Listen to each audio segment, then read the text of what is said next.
কয়েকটা প্রশ্ন করি। সবশেষ বিপিএল এ এমন একজন ক্রিকেটার খেলেছিলেন যেই ক্রিকেটার নিয়মিত বিপিএল এ দল পান না, এরকম একটা সিচুয়েশন, প্রপার প্র্যাকটিস সেশনের মধ্যে ছিলেন না, কোচের সাথে মতদ্বৈধতা ছিল, কিন্তু তার খেলা আপনাকে বিমোহিত করেছিল। নাম কি?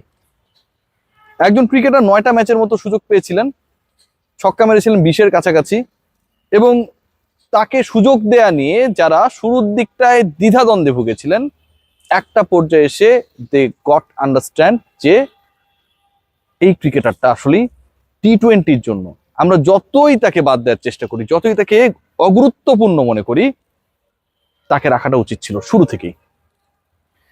এমন একজন ক্রিকেটার রয়েছেন যাকে নিয়ে বাংলাদেশ ক্রিকেট বোর্ড খুব বেশি আলোচনা করতে চায় না, আগ্রহী না। বাংলাদেশের রিপোর্টিং এর সাথে যারা জড়িত, স্পোর্টস রিপোর্টিং এ যারা কাজ করে, তারাও খুব বেশি ডিসকাস করে না।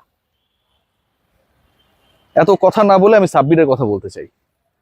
সাব্বির রহমান অমীয় প্রতিভাধর একজন ক্রিকেটার, অসাধারণ হিটার অফ দ্য বলস। এখন আমরা শামীম পাটোয়ারিকে দেখি, জাকের আলী অনিককে দেখি, তানজিদ হাসান তামিমকে দেখি, পারভেজ হোসেন ইমনকে দেখি, এবং আমরা মিডল অর্ডারে বাংলাদেশের প্রপার ব্যাটারের শূন্যতাও দেখি। সাব্বিরকে নিয়ে তারপরও কেন আমরা কেউ ভাবতে চাই না? আপনারা অবাক হবেন যে বাংলাদেশ ক্রিকেট বোর্ডের কোনো প্রোগ্রামসের মধ্যে সাব্বির রহমান এই মুহূর্তে নেই। কদিন আগে যখন ফোনে কথা বললাম, আমি তাকে কল দিয়েছিলাম, সাব্বির যখন ফোনটা ধরলো, ধরার পর তার অভিব্যক্তি বা কথা বলার ধরনটা অন্য কেউ হলে আমি শিওর সে ধরতো না। সাব্বিরকে ইন্টারভিউ নিয়েও কেউ জিজ্ঞেস করতে পারেন যে ঘুম ভাঙা ভাঙা আদো আদো ঘুম, এই দুপুরবেলা এরকম টাইপ একটা সময়ে। আমি সাব্বির তুমি কোথায়? সাব্বির বললো ভাই আমি দেশের বাইরে ক্রিকেট খেলার জন্য আসছি। কোন একটা দেশে গিয়ে হয়তো মাইনর ক্রিকেট, মাইনর কাউন্টি বা লিগস গুলোতে খেলার চেষ্টা করছেন। বাংলাদেশের একজন ক্রিকেটার গত বিপিএল এ 18টা ছক্কা মেরেছেন। আপনার তো ছক্কা মারা ব্যাটার দরকার। গামিনী ডি সিলভার উইকেটে ছক্কা মারতে পারবে বা পারবে না, তার থেকে বড় আলোচনা হচ্ছে ছক্কা মারা ব্যাটার দরকার।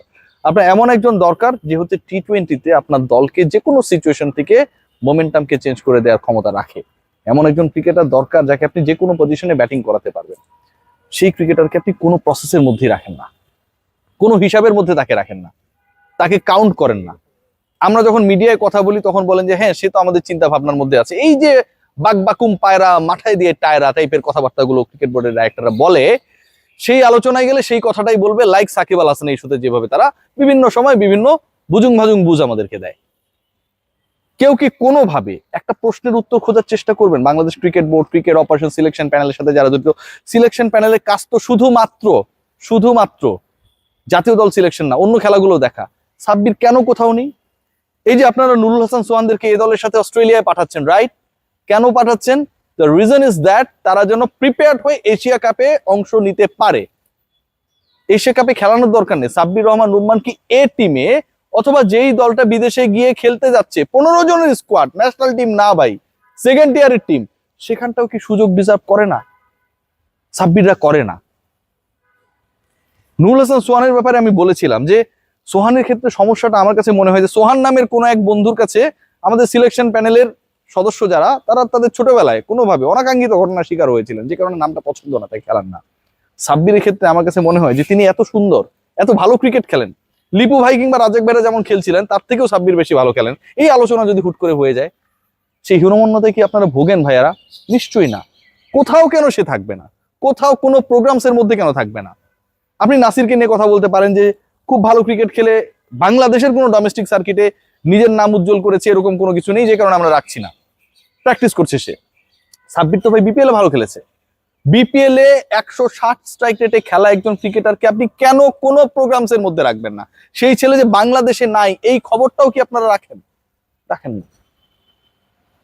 কষ্ট হয়, দুঃখ হয় জানেন, যে আমরা অনেক ক্রিকেটার, অনেক প্রতিভা খুঁজি, আমরা মিডল অর্ডারের ভ্যাকেন্সির জায়গায় তাহিদ হৃদয় খারাপ করলে তাকে কাকে খেলাবো? মেহেদী হাসান মিরাজকে খেলা যায় কিনা, খেলানো যায় কিনা, খেলালে সে একটা ওই মানে ভালো স্মার্ট স্ট্রাইক রেটে ব্যাট করতে পারবে কিনা, যদি না পারে সেটা নিয়ে আমরা কি গালি দিব নাকি তালি দিব, কত আলোচনা না? অথচ আমরা ওই 4-5-এর জায়গাটাতে সাব্বির রহমান রুম্মানকে আমরা অ্যাকোমোডেট করতে পারতাম, চেষ্টা করতে পারতাম, অন্তত বাইরে যে দলটা যাচ্ছে তার সাথে সুযোগ দিয়ে দেখতে পারতাম যে সাব্বির কেমন করে। আমরা কতটা হীনমন্যতায় ভুগি, আমাদের চিন্তাগুলো কত ছোট। আমরা তাকে পছন্দ করি না, ব্যাড বয়, দেখতে ভালো, ব্যবহার খারাপ, দলে নেওয়া যাবে না, এই যে চিন্তাগুলো, বাংলাদেশের কি টি-20 খেলার মতো 30 জন ক্রিকেটারের মধ্যে সাব্বির পড়ে না? 30 জনের মধ্যেও পড়ে না। আমরা ব্যাকআপ ওপেনার খুঁজি।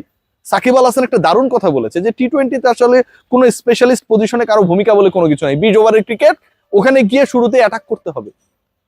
আপনি যদি সাব্বিরকে কখনো প্রিপেয়ার করতেন, ওয়েল প্রিপেয়ার করতেন, একবার আপনারা তারা নিয়ে গেছিলেন নিউজিল্যান্ডে, অস্ট্রেলিয়া থেকে তারা বাদ দিয়ে দিয়েছিলেন, প্রিপেয়ার করে নিয়ে যাননি, মনে হয়েছিল নিয়ে গেছিলেন। প্রিপেয়ার করতেন আপকামিং ওয়ার্ল্ড কাপে, আপকামিং এশিয়া কাপে, আপকামিং যে ট্রাই নেশন সিরিজটার কথা হচ্ছে না, সাব্বির রহমান ভালো করতো, আমি এই গ্যারান্টি দিচ্ছি। এবং তিনি যদি ভালো না করতেন, আমি আর কখনো তারা এনে রিপোর্ট করতাম না,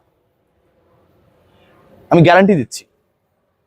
আপনি যাকে ওপেনিং এ খেলাতে পারেন, যাকে আপনি লেট অর্ডারে খেলাতে পারেন, যাকে আপনি ওয়ান ডাউনে খেলাতে পারেন, যাকে আপনি মিডল অর্ডারে খেলাতে পারেন, যাকে দিয়ে আপনি ছক্কা মারাতে পারেন, যেই ছেলেটাকে আপনি মোটামুটি ক্রিজে থাকলে এই কনফিডেন্সটা পেতে পারেন that he could bat over 150 strike rate, এত কিছু অপশনস, এতগুলো অপশনস থাকার পরেও বাংলাদেশের এই ক্রিকেটারটাকে নিয়ে after performing well in the BPL, unprepared অবস্থায় বিপিএল এসে পারফর্ম করেছে।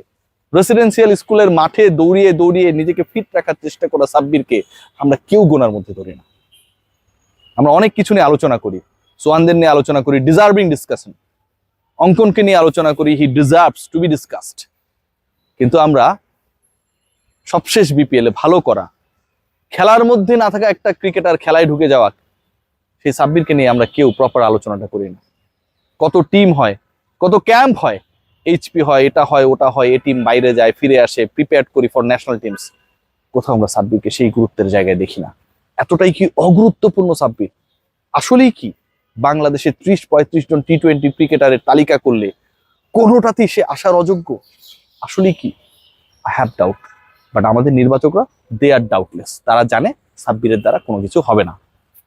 সবাই ভালো থাকবেন, আসলে বলার বেশি কিছু নেই। সাব্বিরের জন্য শুভকামনা। I really really miss Sabbir Rahman.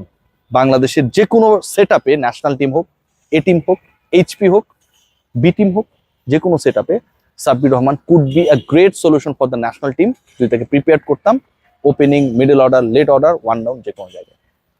Take care.